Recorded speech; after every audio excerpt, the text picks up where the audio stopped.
My buddy Jerry and I went to Louisville and went to the Bourbon Trail, which was an amazing experience. I feel like I learned so much about bourbon in a short amount of time. And of course, I had a lot of fun drinking that much bourbon. We hit 4 distilleries in the Louisville area and then another 3 out near Frankfurt. And this video is a recap of the differences between those 7 distilleries and my personal preference for the top 3. Let's start with one of the more popular brands, Buffalo Trace. The distillery is on a sprawling historical campus.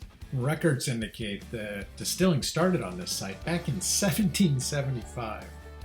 Then more recently, the Sazerac Company purchased the distillery in 1992 and introduced its namesake bourbon, Buffalo Trace, in 1999. I found Buffalo Trace to have many theme park elements: the meticulous grounds, the security gate parking, the wristband check-in, and most of all, the giant gift shop. Now, there were 3 standouts from the tour. First, they have the smallest rickhouse in the world. It only stores 1 barrel at a time, and it's currently aging the 8 millionth barrel of Buffalo Trace. 2, we did see a tote with a Van Winkle label on it, and they have a visual showing the evaporation that happens in a barrel after 18 years. It's much more air than it is whiskey at that point, and that's why Van Winkle is so expensive. And the third is we got to see the Blanton's bottling line in production. Now, the tasting at Buffalo Trace was cheap and rushed. It was served in plastic cups, but hey, it was free, and we did get root beer and cream that paired well. At the end of the trip, I bought 5 bottles on this tour. 2 Buffalo Trace, 2 Weller, and a cream. Next, let's talk about Angel's Envy. They're located in downtown Louisville, right in the Bourbon District. The architecture for this place is really cool. It's a fun vibe of place to be. Now, they have a lot of hands-on elements of their tour, which I just found the structure of this place to be very enticing. They did a great way of showing the way that different grains can mix by having a real pie chart, or a grain chart in this case. And we also got a chance to taste the mash Straight out of one of the fermentation tanks. Whoo boy, that mash is tart. Angel's Envy specialty is they are a finisher distillery. So once they've aged the bourbon, they finish it off in another barrel. Most of the time they do their bourbon in port wine and they do their rye in rum cask. That gives their bourbon and rye a very smooth, very nice tasting, pleasant taste. Because those are the only 2 real products they have, the tasting was limited. We tried both of those with water and with ice. We hit the bar after the tour, and I have to say, this was the highlight of the tour to me. They have great drinks and a wonderful vibe. I love the Angel's Envy logo, and I bought a couple of picks with the wings on it, but I didn't buy any of the bourbon because it's all readily available back at home at my local liquor store.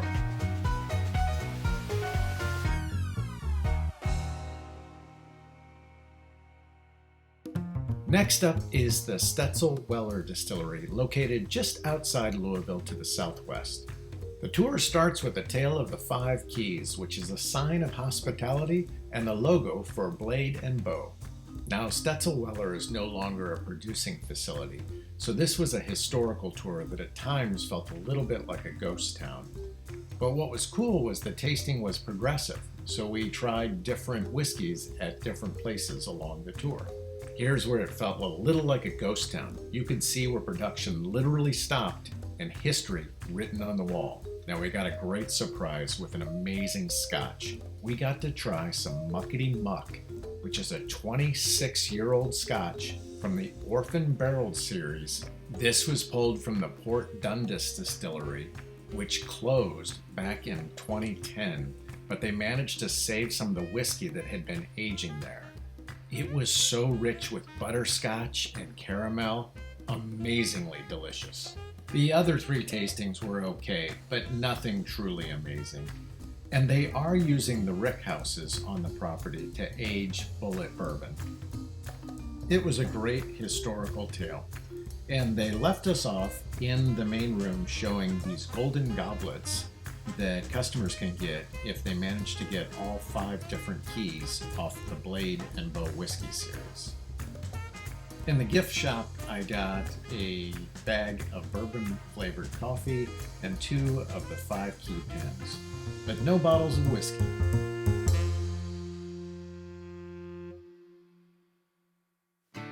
Next up, let's talk about the Evan Williams Bourbon Experience. This is right at the beginning of the Bourbon Trail in downtown Louisville. Now, this is called the Experience, and that's because it's not a working distillery. This is more of a museum than a tour. The experience included multimedia presentations explaining how distilling works. It had lots of history, including video reenactments with actors pretending to be Evan Williams talking through his early decisions, and lots of replicas of what downtown Louisville looked like back in the day. And this was by far one of the best tasting experiences.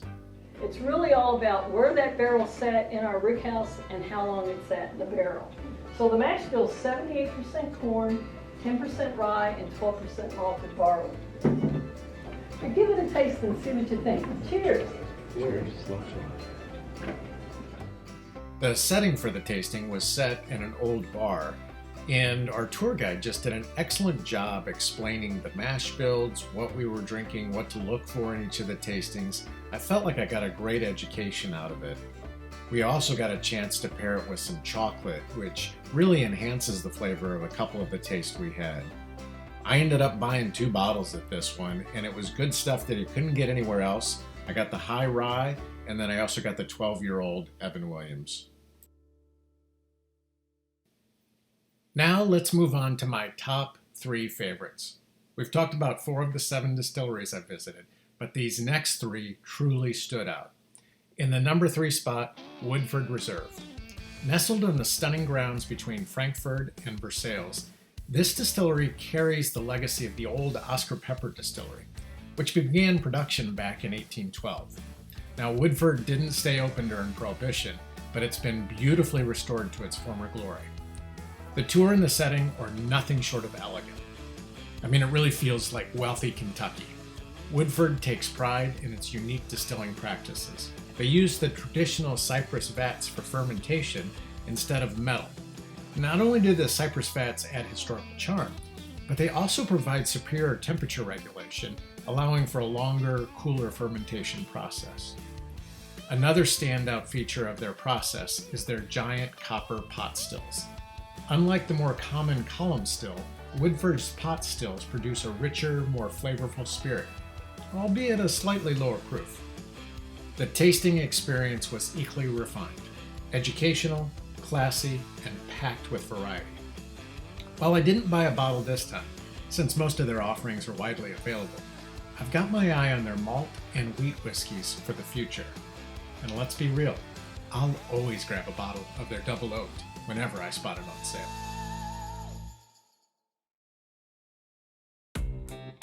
Coming in at number 2, Whiskey Thief. Located just outside of Frankfurt down a long gravel road in the middle of a cornfield, this small batch distillery truly lives up to its motto, uncut and unfiltered. What makes it shine is its hands-on, one-of-a-kind of experience.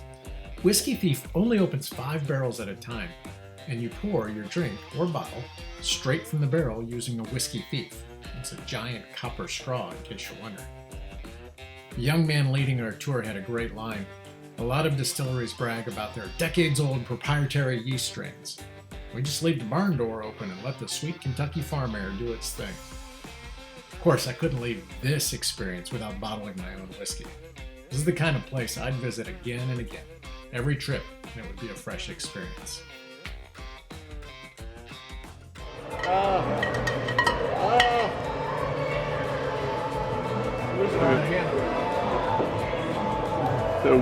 Nature's best lotion. Smell the corn, baby. That last one was great. Ready? Yeah. Yeah. Nice job.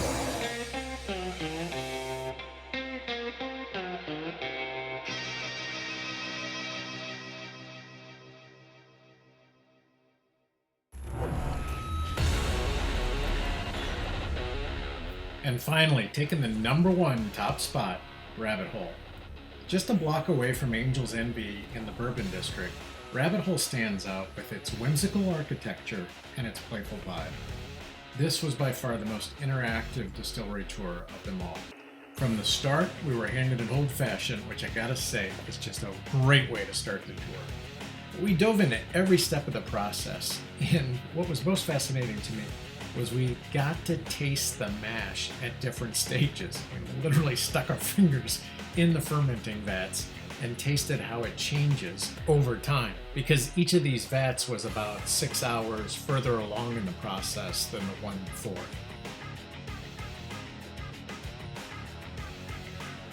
Our tour guide pumped a little of the White Dog fresh out of the still and poured it into our hands so we could feel it and smell it and see what that unaged whiskey was like.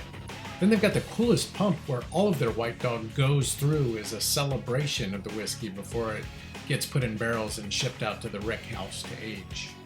The tasting was set in a great room. They had good variety of product for us, and the tour guide did a great job of explaining the differences between I wish we'd spent more time up at the bar, the Overlook Bar, and I bought a bottle of the High Gold cast strength single barrel. Delightful.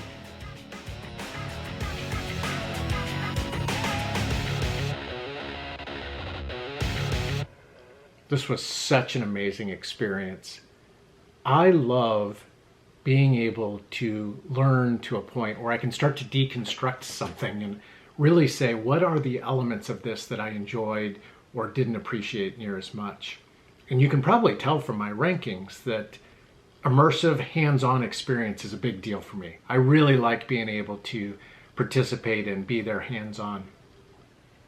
I love the different flavors and being able to understand the difference between a sweet vanilla bourbon or a more peppery rye. So having a good variety in the tasting is also important to me. And then I also just love whimsy and uniqueness and something out of the ordinary. And that's part of why I put Rabbit Hole up at the top.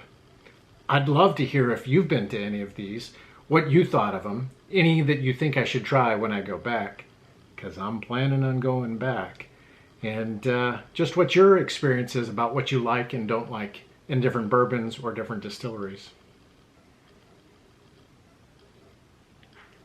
Man, that's good. I think the other thing I'm going to do is start looking in my own backyard.